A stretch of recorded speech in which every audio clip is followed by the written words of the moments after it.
Shalom, peuple de Dieu. Je pense que vous êtes tellement nombreux. C'est toujours l'évangéliste Elonga. Wapepai tozali kokamba toujours musala nzambe na église Elonga Ministries. Wapepai tozali penza obabengi biso ndenge bato mokili balinga koloba ba visionnaire. Menga na mona ka vision za nzambe biso zaka bato nde tokoti na kati ya vision ya nzambe. Tozoluka tosala musala nzambe. Yambo tokota na kati ya moboko ya likambo tongi tolobela lelo sur la saine doctrine na kosepela mingi. To sambela bisika bizomi bino mama lata fula so kozana sengle zipa nzoto na yo parce que liboso nzambe bayaka na sengle te so kozalaki liboso ya mokonza mboka okoya na sengle te okoya na pantalon te okozala propre siko mokonzi ya bakonzi ezali Jésus-Christ de Nazareth to sambela na kombo na Yesu Christ. Éternel Dieu, merci Jésus-Christ le créateur incréé, je te bénis pour la grâce. Merci Père éternel grand Dieu, akopé sa biso opportunité ya koyesu su liboso libota na yo. Tika ete nkolo makambo tolingi toloba nkolo yesu yo ozala au centre ya communication afin que ton peuple soit sauvé. Ceux qui ne confessent pas ton nom, na mettre en gomo sika par le nom puissant de Jésus-Christ de Nazareth, nous avons se prier. Amen. Bien-aimés, nous voulons parler sur la doctrine et la religion. Ote bisonenge tozawa mutakokota kaka lola par rapport à la religion na biso. Batuni yo zamu ta religion yo onga za chrétien religion religion qui christianisme. Écoutez la parole de l'Éternel. Jacques chapitre 1er verset 27. Au sujet de la religion. Jacques 1er 27. La na kombo na Jésus Christ. La religion pure et sans tache devant Dieu le Père consiste à visiter les orphelins et les veuves dans leur affliction et à se garder des souillures du monde. Parole du Seigneur. Toutes les religions où les angi makambo c'est la religion empire avec beaucoup de tâches. Religion kimbangiste empire. Catholique empire. Empire. Soi-disant les églises de réveil. Religieux, ce sont les empires. La religion pire sans tâche, c'est ce que dit la Bible. C'est quand on assiste les orphelins et les veuves. Et puis ce qui concerne les veuves, nous avons veuve moins de 60 ans. On a pas vu l'homme de lobby. Veuve moins de 60 ans. Et puis veuve oyo a beaucoup là-bas en nzela nzambe abano ba basala nzambe. Et ça que maman mo bolia mobile no posa kino ndoko lia mobile na yo comme veuve, tu as ko assister na kindoki na. Basala nzambe bazaki tango mobile no za bon mo soki ba ye kolanda biso na ko biso ba mai. O ba ya kolia. Bino pe basala nzambe. Kolia partout. Aux arapes sur kati fufo le gisi liboko ba comprendre que engame mobala lekia. Kane kateli. Au bon wana meni kateli la fufu mupagano. Frère na pesi ombote. Frère kati fufu le roi longoli ampoule. Na soke. Otune frère oyemba ka voix basse na chorale ou comment? Ozo melango boza na problème et le kangama ko na mungongo. Jacques chapitre 4.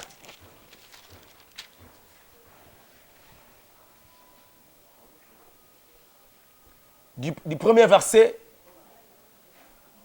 jusqu'au 5e, la tang na kombo na Jésus Christ. D'où viennent le lite et d'où viennent le querelle parmi vous? Sinon, de vos passions qui guérissent dans vos membres. Vous convoitez et vous ne possédez pas. Vous êtes meurtriers et envieux. Sans rien pouvoir obtenir, vous avez de querelles et de lites et vous ne possédez pas parce que vous demandez mal. Nazino on a des paroles du Seigneur. Bosengaka bozwaka te, c'est parce que bosengaka mabe, bosengaka na bit ya ko satisfaire ba besoin na bino. Et ba besoin ngo eza plus ba besoin charnel. Eya. Mukono ngelo na otuna an. Na ostutu nete mena oyebise an ebi pourquoi souvent nous avons monate. Pour an bando senga mabe. Eza le roi yo. Wano bandi wapi différence olobaki différence olobaki nzambe pas otuna wapi différence ozalaki pour nous amona mupagano na mono pe chrétien yo bongwana te ngosenga différence pourquoi moi l'église wala ko bongwana les églises les commis vaut mieux muto akende kimbuta afin na kapela kaka l'église na kapela film pornographique tourna matin mais l'église elle mettait na ya bandal pasteur moko baka tambo mamba longwe kabunda zonge mabunda kweye fatube wana pasteur bakanga eni azenza bayula di Congo. Bon, c'est comme si le pasteur azarane pe mutamutu washi bandakala. Ce que tanga cheba yula di Congo a récupéré ce qu'on sert mutu washi na mutuka. Akoma na prison ba sambisa ebo. Ou eza montage. Ba misa vidéo à 46 minutes. Oh nani. O soko bumanga te eza nani. Bumanga te ba bomo te eza nani. Non, c'est pas ça. Quand tu demandes, tu ne recevras pas ou tu ne possèdes pas, c'est parce que au Nzambe mbongo. Mbongo au Nzambe eza pour kende kose ko ne coupe sa Satan la gloire.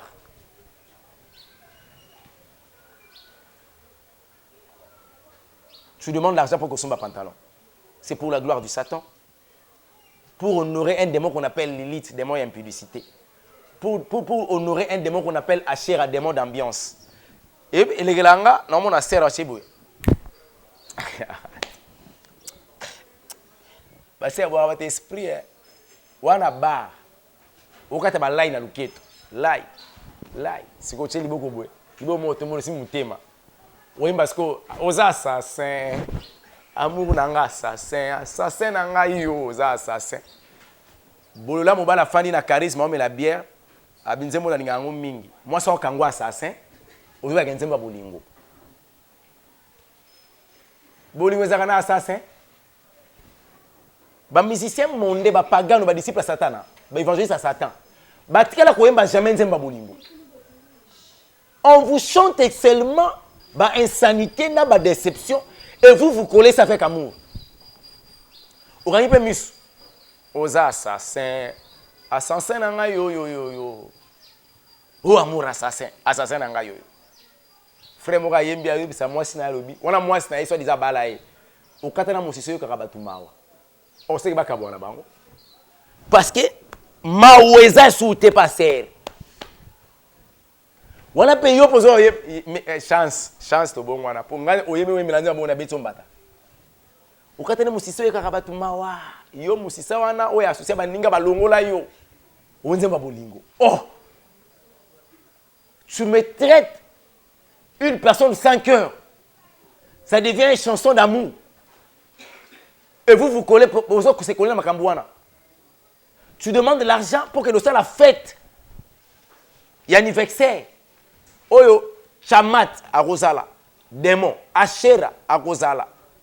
Ernance, démon Masanga à Rosala. Pour relire Batu pour la gloire à Satan, n'ambon outil l'évangile. C'est ça. Ana zef sanzamba binzambe sambusa penina. Pesanga mwana. Nzamba tali intérêt na nzambe na kosambusa penina ezani. An o sambela. Na mukolo an epse nzambe so pesinga mwana na pesa yoye. C'est le jour an azwaki Samuel. Tu demandes aux ozouate, c'est parce que tu demandes mal. Na o senga nzambe intérêt nzambe ezani. Quel est l'intérêt de Dieu? Ma maman religieuse, ma papa religieux. Quel est l'intérêt de Dieu? Ton pasteur te demande de l'argent.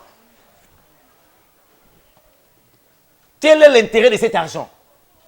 Oh, ils ont payé ça. Les gens ont dit que les finances sont bloquées parce que vous avez un bon place, un bon rebota.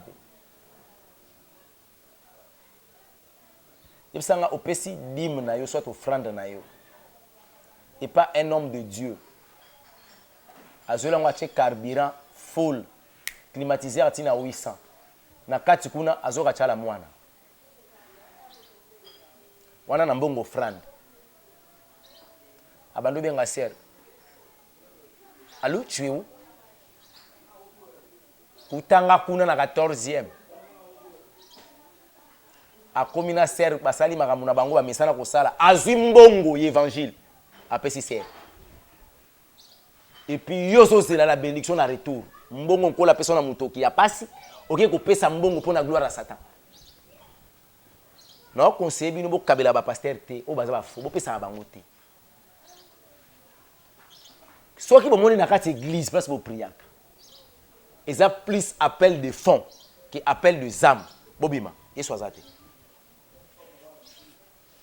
Nous sommes à l'époque, il y a appel de âmes, pas appel de fonds. Parce qu'on arrive à la fin. Et le pasteur a dit la doctrine des démons. 2 Jean.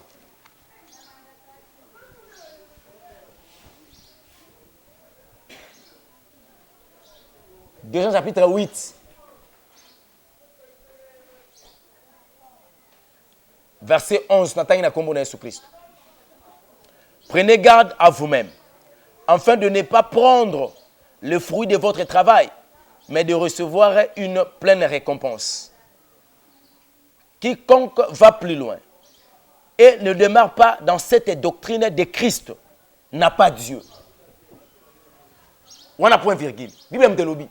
Ce qui montre la doctrine de Jésus-Christ en Nzambe. Est-ce qu'on a le l'église nyon so kabele kota kanzamba réalité? C'est la doctrine des démons. Pasteur a prophétisé ceux qui prophètent, ceux qui pasteur a prophétisé l'esprit à Python. Il lui dit dès que ça monara. Ibu pas monara, ibu à monara. Bon ça egg. Asa ibu. Banda peso bisakoli na vina moko se kokisama. Tant vous avez en 2020, tout en 2021, le 31 décembre vous avez na veillé. Pasteur a appelé ça notre thème année de prospérité, année de percée, année ce qui de nini. To commis fin à 2021. Vous percez, vous prospérez. Nani. Alors en 2022, il y a notre thème sous. Nanu bayate année d'évangélisation, année de la repentance, année de la confession. Et yati. Ukangisa ba mama batu, ukanga ba mama batu. Bosali morgue, nakati soit des églises. Boya rouler la kawa. Ou ba femme plaireuse. Bolela ani. Lela masumu na yo ya. Lela ba problème na yo. Tala ndenge muninga zolela. Parce que mère moka zaki longi mabazo lela. Soka leli ano longi mabe, soka lela leli su mabe. Yo siko zako lela ya we. Na botaka te. Modérateur abitala muninga na yo ndenge zolela. Otala botale longi maman na be bakso a petit. Ah ouais. Oh. Devant Dieu, il y a une émotion, il y a une foi. Ça va bien. On ne s'approche pas devant Dieu avec les émotions. Quand tu veux avec le plaisir, en disant Bazati. Car éternel Dieu est spirituel. Hébreux chapitre 11, verset 6. Il est impossible de lui être agréable sans la foi. D'abord, quand tu veux avec des problèmes devant Dieu, apportez d'abord la foi. Parce que tu sais qu'il n'y a qu'un pas Nzambe dans son andé.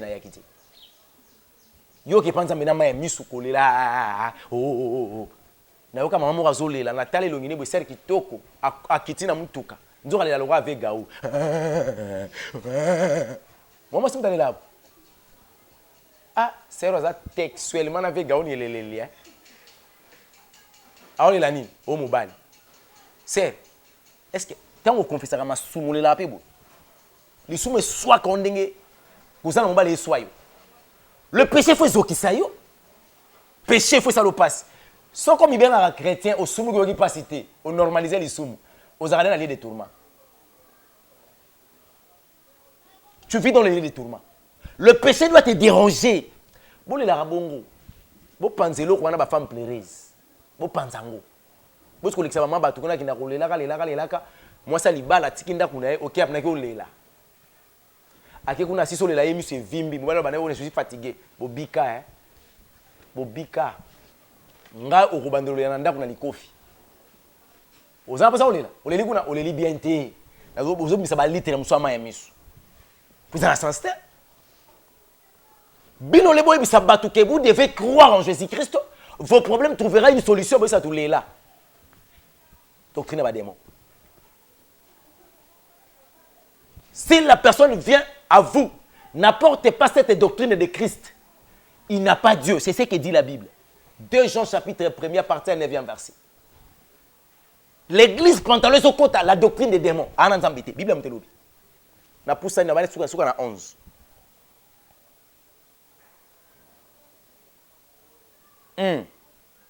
Quiconque va plus loin et ne demeure pas dans la doctrine de Christ n'a pas Dieu. Celui qui demeure dans la doctrine a le Père et a le Fils.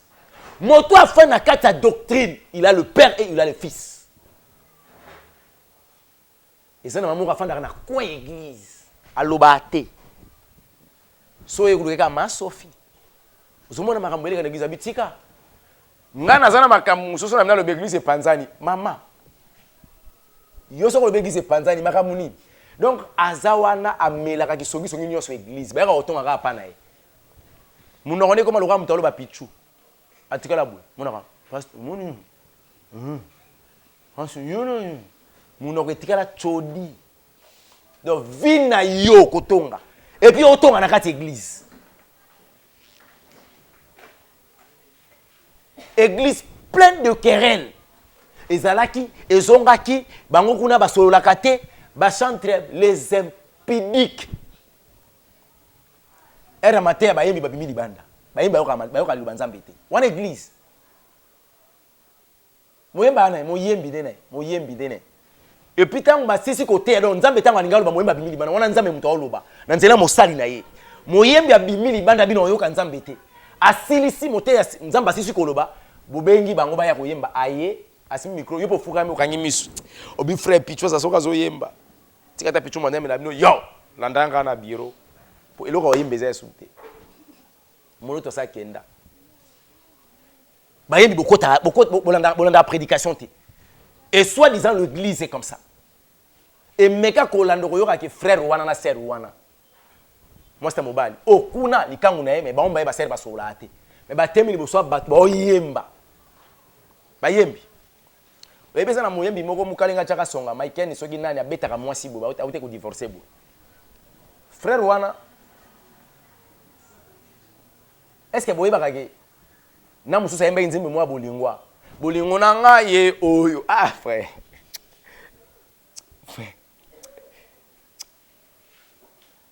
Frère, aux amoureux, ne nous amène pas les émotions dans l'œuvre de l'Éternel.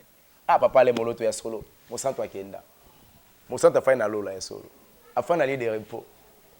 Frère Michel Bakenda pour yaki no moi bien. Tout au penguino. Eh. Frère au penguino. Vous en êtes trop jeune. Au penguino. Solo lo ba kombo na yo ya bakenda c'est parce que ko la komisa ko bakenda. To yebaka ote.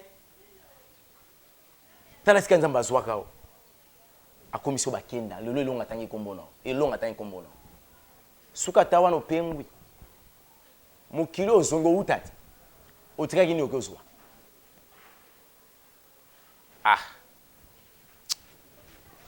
Satan zalaka ange porteur de lumière karaté. Azalaka peut charger adoration la louange pour Nzambe na lola. L'acte par lequel Satan a posa pour ba bengana ye ba tuta musubo ebati. Ba musubo tuna ba o enviaka trop Nzambe, enviaka ni? Enviaka adoration na louange. Alamuka na tongo moko ebisi ba ange lelo ndenge za boye. Muta ko adorer Nzambe te ba ko louer te. Une fois na trône. Louange salate. C'est comme ça ba bengana ray. Parce que la chanson ou la musique est seulement pour Nzambe. Mouton sa yembela mwasi o yembela Satan indirectement pour moi yembela Satan na lulu a yemba bongoti. Mounon sa yembeli mbongo o yembela Satan indirectement. Mounon sa yembeli nature yembeli loko o yembela Satan. Ba yembela kaka Nzambe. Nzambe ba yembela ko yemba ba isama pour Nzambe. Alors tous les musiciens mondains ce sont des adorateurs ya Satan.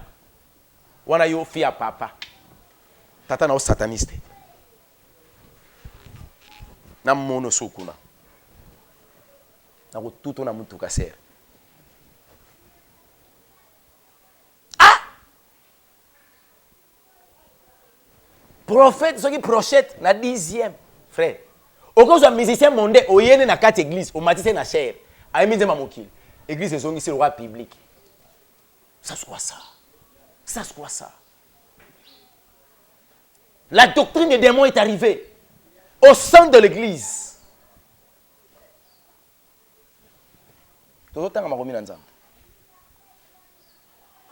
10. Si quelqu'un vient à vous et n'apporte pas cette doctrine, ne le recevez pas dans votre maison et ne lui dites pas salut. Parole du Seigneur. Ce qui pasteur a la doctrine à Christ, c'est si vous raté. Bible me dit. Tous les pasteurs alimentés na pia ba mbote te. Oh moninga, oh évangélonga. Shalom na tiem. Pourquoi Bible lobi? Moto a pesi bango mbote a participer na misa na bango. Donc ici il faut pesi ka mbote a suyer yo. Yango moninga so sali fête na oyate. Moi na fête za te po musique mokile kozala, masange kozala, boko suyenga. Yango moni des fois obenga nga na yambaka te na mona na raté o suyenga. Moutsoa komi chrétien même sa famille ba olbaki akoma makasi. Environnement qui a changé bon wana penza koma mabe lokwa longwana mokili makamne ko mabe. Soko rejoindre ye na bonzambe makambu na ye koma nango malamu. L'église doit garder ce qu'on appelle la sainte doctrine. C'est important pour la vie chrétienne. Tout ça, dans 2 Timothée chapitre 4, verset 2 jusqu'au 4e verset, nous avons comme sur Christ. Prêcher la parole, insiste, en toute occasion, favorable ou non, convaincre, reprend, et nous va censurer, en français, exhorter avec toute patience et en instruisant. 3. Car il viendra un temps où les hommes ne supporteront plus la saine doctrine. C'est ce que dit la Bible. Il viendra un temps où le monde ne supportera plus la saine doctrine. Quand je prêche sur la saine doctrine, on a remis comme une nazo comprendre binotin koki, bo supportant gote. Il faut être un élu de Dieu pour faire dans la saine doctrine. Il y aura ma balingi 43. Au gré de leurs propres désirs, avec la démagaison, dégoûtés, ils les détourneront maître sur maître. 4. Ils détourneront leurs oreilles de la vérité, à se détourneront vers le faible. Mais toi, sois sobre, en tout, supporte les souffrances, fais l'œuvre d'un évangéliste et remplis bien ton ministère. Kola lobi na ngana sala bien ministère na ngaya musala loko évangéliste. Parce que la sainte doctrine doit être prêchée. Regardez la sainte doctrine. Une femme ne peut pas enseigner ni prêcher devant la foule, là où se retrouvent les hommes. Moi, ça modéra raté devant les hommes. Donc moi, ça télémaraté. Moi, ça c'est naturel. Kobanda na ba sul, na ba sourcil, na suki. Et là, dès que vous avez mouki, mais il va qui se peut y monene, au geli felo. Moi, ça là, t'as chaussure à talenté. Moi, ça tchaka vernité. Moi, ça tchaka manzakate. Moi, ça kata kasukite. Moi, ça semble la mutu polé l'été. Moi, ça professeur mutu polé l'été. La femme n'a qu'un seul ministère qu'on appelle le mariage. Car la femme est sacrée. Dans la sainte doctrine, l'homme de Dieu, à terre, on a téléphone T. On dit qu'il est là. Romains chapitre 12, deuxième verset. Ne vous conformez pas au siècle présent. Passez la terre à iPad. Ne na simbi Bible oyo boy. Soki na okene pena hôtel atana za musumoki. So na ko na porte hôtel on simbi sama monter ka mapa na coin. Mais non bien, non tande ko na mo abenga zo bela ah simbela nga Bible na zoya. Mais ba Bible ba téléphone na ko ta hôtel. Do bozina ba Bible na ba bo koti na hôtel. Et ko ta ka boîte. Après dimanche bo hôtel ngo biso. Bandoki. Répentez-vous.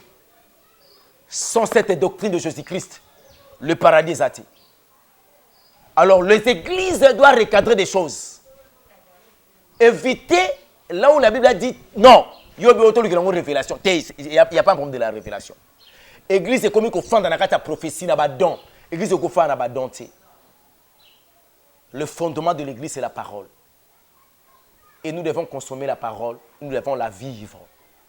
Nous sommes dans l'époque où il y a beaucoup de personnes qui maîtrisent la Bible, mais qui ne maîtrisent pas la parole de l'Éternel. La personne qui a maîtrisé la Bible, c'est une personne qui sait lire la Bible et qui a beaucoup de versets bibliques, ma viva en côté. Mais la personne qui a maîtrisé la parole de l'Éternel, c'est une personne qui prend la parole à mettre en pratique. Voilà la personne qui a maîtrisé la parole, c'est la personne qui vit avec Jésus-Christ de Nazareth. Que Dieu vous bénisse. Je dis un grand merci. Évangéliste longa désormais la prédication chaque jour. Naza awa je passe et nzamba lola pambola bande ko nyonso balanda biso o ba s'abonner kité bo s'abonner soko lingi yo po osala musala évangélisation ça signifie joa ka vidéo o partager comme cela ka ndeko mususu ayo ka makambo to zoloba e osunga ye pasteur azoye bisa bandimi foko kushaka mama na nus sodomiser Zumona pasteur, il y a deuxième limite. La sodomie est en actualité dans le mabala. Si qui voit normal, beaucoup de gens qui sont réservé pour la matière fécale. Quel niveau est la niama? Et puis, il s'agit de quel niama? Ngulu. Tu n'as aucune importance devant Dieu. Bien aimé dans le Seigneur, on a vu Solomon Robo comme la souka, parce que 6 minutes et c'est Sili. Et ça a tata moko azara mbongo ebele. Azora ça la fête chaque samedi. À l'occasion de l'autre côté. Ceux qui samedi ko ki batuni fête sanini abimwa na ngabi memine. Samedi wana mukolo mwana ngulumaki. Samedi wana mukolo mwana pesa nga bonjour. Mazala oboko la ngulu, mbwa ngulu mbwa nyau na soso. Et ça li ke mukolo mususu bilo a relier zangaki. Balambaki fufu mais papa ya baye bilo ka relier les athées. Papa tuni maman to kosala ni maman lobi te tozana bani manaso to bokola to mama moko or tant bazali ko sola nia bazali ko la mesa zoyoka nia wakitaka bengi baninga so na simandako ayeso nga bilelo moko na msazo kufa mama moko mbwa tuni nia mais na molo ko ratete kondo kopo yope na ndaka pato sala keloko tabi o memoza bazoba bampuku bayi ko lia jour wana bambisi patron yaka na ngam na nda bampuku babia nia wasala musanda ka patron abenga na bampuku soso bongo yo abi oh patron bosana ngona beta ko kolioko patron la muka mbanga kena so mbongo balambeli batu samedi so sala musala mboyo zo bela batu bongo ya ba mi balanda patron kana diplomate mbongo na landa ba mi bakima ngam na chaka sekeza bien en tout cas mbwa po travailler ka bongo yongulu po yo pe na minute na kapelo zo ratete na ngulu mayo yo saka nda ka patron abi ote nga so basukoli nga po ya basukoli nga zo na potopota après na lié ngulu ali amaki. Pose-toi une question, qu'est-ce que tu fais dans l'œuvre de l'Éternel? Ton importance, Ezanine. Le jour où l'ange de la mort passera, sur Ozangoul, au Sambou. Que Dieu vous bénisse.